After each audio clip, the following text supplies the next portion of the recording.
বন্ধুরা চলে এসেছি এমএস ওয়ার্ডের সুপার একটা ভিডিও নিয়ে। বন্ধুরা এখানে দেখতে পাচ্ছেন স্ক্রিনের মধ্যে এখানে আমার একটা ক্যাশ মেমো রেডি করা আছে, অথবা বিল বই যাই বলুন না কেন, অথবা আপনাদের কাছে এরকম একটা সিভিও থাকতে পারে। আর যেটার নিচে আপনার এরকম একটা সিগনেচার বলে অপশন থাকবে, আর এখানে আপনাদের সিগনেচার করতে হবে।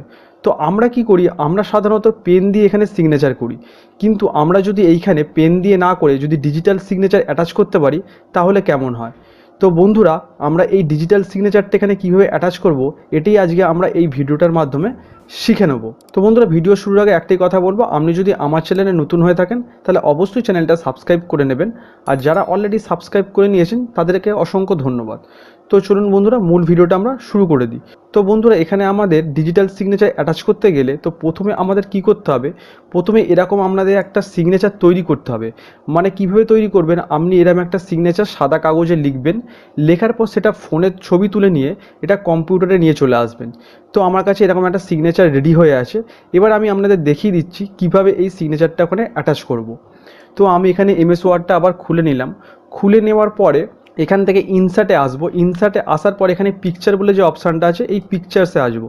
পিকচারে আসার পরে এখান থেকে আমি সিগনেচারটা সিলেক্ট করে নেবো, নিয়ে এখান থেকে আমি ইনসার্ট করে দেবো। ইনসার্ট করে দেওয়ার পর বন্ধুরা দেখতে পাচ্ছেন এখানে সিগনেচারটা আমার চলে এলো। চলে আসার পরে এখান থেকে ওয়ার্ড টেক্সট আছে, এই ওয়ার্ড টেক্সটটাতে ক্লিক করব। ক্লিক করার পরে ইন ফ্রন্ট অফ টেক্সট এইটার উপরে ক্লিক করব। ক্লিক করার পরে দেখতেই পাচ্ছেন আমার যে লেখাটা ছিল, আমি একটু বড় করে আপনাদের দেখিয়ে দিচ্ছি। এই যে লেখাটা ছিল, এই লেখাটার ওপরে কিন্তু আমার সিগনেচারটা চলে এসেছে। এইবার আমি এখানে সিগনেচারটা যদি এরকমভাবে ধরে নিয়ে আসি, তো দেখতে পাচ্ছেন সিগনেচারটা এখানে আমি বসাতে পারবো। কিন্তু একটা প্রবলেম কি হলো বন্ধুরা, এখানে দেখুন সিগনেচারটা যেহেতু ব্যাকগ্রাউন্ডটা আমার হোয়াইট রয়েছে, তাহলে কিন্তু এখানে দেখুন সিগনেচার লেখাটার ওপরে কিন্তু এই হোয়াইট যে পোর্শনটা সেটা কিন্তু চলে আসছে। তাহলে আমাকে সিগনেচারটার ব্যাকগ্রাউন্ডটা আমাকে রিমুভ করতে হবে। তো এই ব্যাকগ্রাউন্ডটা আমি রিমুভ করে দেখিয়ে দিচ্ছি। তো এখান থেকে এটাকে আমি প্রথমে ডিলিট করে দিই। ডিলিট করে দেওয়ার পরে ব্যাকগ্রাউন্ডটা রিমুভ করার জন্য আমাকে একটা ওয়েবসাইটের সাহায্য নিতে হবে। তো ওয়েবসাইটটার নাম হচ্ছে রিমুভ ইমেজ ব্যাকগ্রাউন্ড। এই ওয়েবসাইটটার লিঙ্ক আমি আমার ডেসক্রিপশান বক্সে দিয়ে দেবো, আপনারা চাইলে ওখান থেকে এটা করে নিতে পারবেন। তো এখান থেকে আমি আপলোড ইমেজে আসবো। আপলোড ইমেজে আসার পরে এখান থেকে আমি আমার সিগনেচারটাকে সিলেক্ট করে নেবো। এই যে সিগনেচারটা রয়েছে সিলেক্ট করে এখানে ওপেন করে নেবো। ওপেন করে নেওয়ার পরে এইখানে দেখুন আপলোডিং হচ্ছে। আপলোডিং হয়ে যাওয়ার পরে বন্ধুরা এখানে দেখতেই পাচ্ছেন যে দেখুন আমার কিন্তু ব্যাকগ্রাউন্ডটা এখান থেকে ইরেজ হয়ে গেছে, শুধু সিগনেচারটা রয়েছে। এইবারে আমি কি করব, এখান থেকে এটা ডাউনলোড করে নেবো। ডাউনলোড হয়ে যাবে আমার। তো দেখতেই পাচ্ছেন বন্ধুরা এখান থেকে আমার এটা ডাউনলোড হয়ে গেল। ডাউনলোড হয়ে গেল। এইবার আমি আবার এমএস ওয়ার্ডে চলে আসবো। এমএস ওয়ার্ডে আসার পরে আবার এখান থেকে ইনসার্টে আসবো। ইনসার্টে আসার পর পিকচার্সে আসবো। পিকচার্সে আসার পরে এখান থেকে এই যে আমার রেডি হয়ে গেছে, পিএনজি মোডে আছে এটা। তো এখান থেকে এবার এটাকে ইনসার্ট করে দেবো। তো ইনসার্ট করার পর বন্ধুরা দেখতেই পাচ্ছেন আমার কিন্তু এখানে সিগনেচারটা চলে এসেছে। এবার আমি ওয়ার্ড টেক্সে আসবো।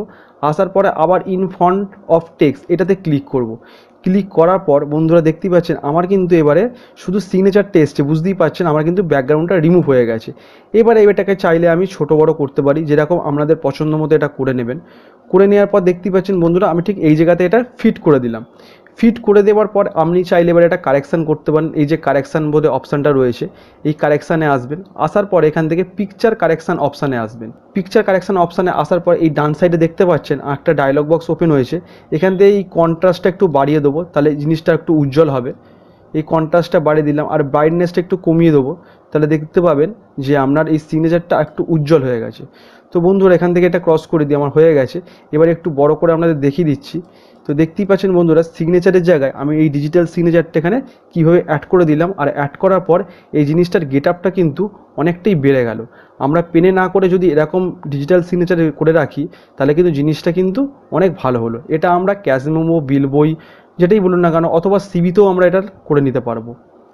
তো আশা করি বন্ধুরা পুরো বিষয়টা আপনারা খুব ভালোভাবে বুঝতে পেরেছেন। আর ভিডিওটা যদি আপনাদের একটু উপকৃত মনে হয় তাহলে অবশ্যই চ্যানেলটা সাবস্ক্রাইব করে নেবেন। আর সাবস্ক্রাইব করে নেওয়ার পাশাপাশি নিচে থাকা বেল আইকনটা অন করে নিয়ে অল নোটিফিকেশান করে নেবেন, যাতে এরকমই পরবর্তী ভিডিওগুলো আপনার কাছে সবার আগে পৌঁছে যায়। আর বন্ধুবান্ধবদের মাঝে এটা শেয়ার করতে ভুলবেন না। দেখা হবে এরকমই কোনো পরবর্তী ভিডিও। ততক্ষণ পর্যন্ত ভালো থাকুন, সুস্থ থাকুন। ধন্যবাদ।